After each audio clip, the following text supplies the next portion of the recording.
In sport, the fourth IAAF Diamond League meet offers a treat for distance runners fans. One of the best distance runners on track, Ethiopia's Kenenisa Bekele, goes up against the reigning Olympic champion Mo Farah in the 10,000 meters.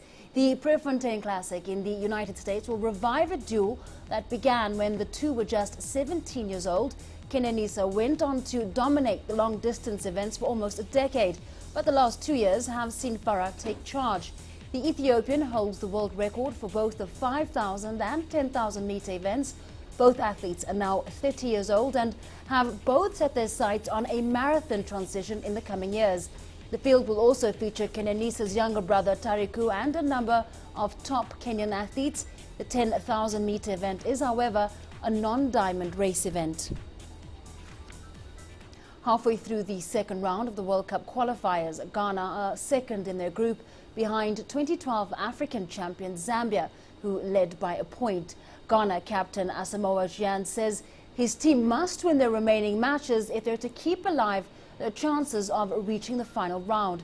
Speaking to Ghana City FM, the striker says the Black Stars must win against Sudan and Lesotho ahead of their final group match against Zambia.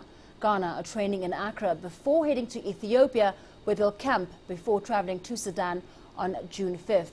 Ghana were Africa's best placed team at the 2010 World Cup, and after another below expectation Cup of Nations outing, fans will be hoping their team can qualify for Brazil 2014. Now, the most powerful people in football are currently meeting in Mauritius, with the 63rd FIFA Congress getting underway tomorrow. One of the key points on the agenda is a tougher stance on racism, a position that's been warmly welcomed by Africa's Football Confederation. The tropical island of Mauritius, a paradise for holidaymakers and honeymooners. But this week, it's also the home of the 63rd FIFA Congress. And among the delegates, the CAF General Secretary, Hicham El Amrani. One of the key points on the FIFA agenda focuses on racism and proposals of sterner punishments for those found guilty. Having zero problems in relation to racism, it's sometimes hard because football is a reflection of society. It's not only an issue in football, it's everywhere. But FIFA taking such a strong stand and making sure as well that the confederations step in. Of course, with the high-profile cases, it helped raise the awareness and the importance of that issue to be able now to start taking concrete stance with regulation that can back up this issue. Another issue that the World Game faces is match fixing. A former security chief at FIFA recently claimed Africa needs to do more to combat the problem. Hicham agrees, but argues it's not something that football authorities can deal with on their own. What is important is to put in place a plan that can be practical, and that practicality cannot happen without the support of the governments. So it's still something that we're fully aware of, but for which procedures and planning and investment and cooperation and coordination among the different parties has to be achieved, because CAF by itself or even FIFA by itself cannot achieve any of it without the support of the authorities within each country. As for matters on the pitch, the Confederations Cup kicks off in Brazil next month, with Africa represented by Nigeria. Given the way the Super Eagles performed at this year's Africa Cup of Nations, expectations of African success in Brazil are high.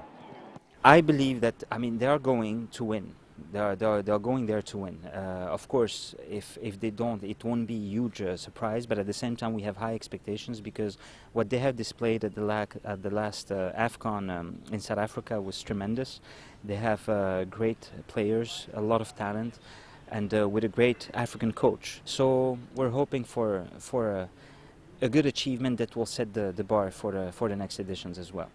As stunning as this location is, there is important business for CAF and FIFA to attend to at this Congress, not least the World Cup, which takes place in Brazil a little over a year away. And although the qualification process for that World Cup is ongoing, Hicham feels an African team can make it past the quarter-final stage next year. We will not be happy with less than a semi-final, because we want to do better than a quarter-final, which we reached at a couple of times with Ghana and Cameroon. So we hope for better than that. Then anything more than this will be obviously a bonus, but we're hoping for an African team to reach a semi-final. In the meantime, the focus is on Mauritius, The perfect backdrop, perhaps, as those in charge of the beautiful game look to keep it that way. Dan Williams, CCTV News in Port Louis, Mauritius. Just weeks to the Confederations Cup, FIFA's unveiled the high-tech ticketing system that will be used for the event in Rio de Janeiro. According to local news reports, over 75% of all Confederation Cup tickets have already been sold.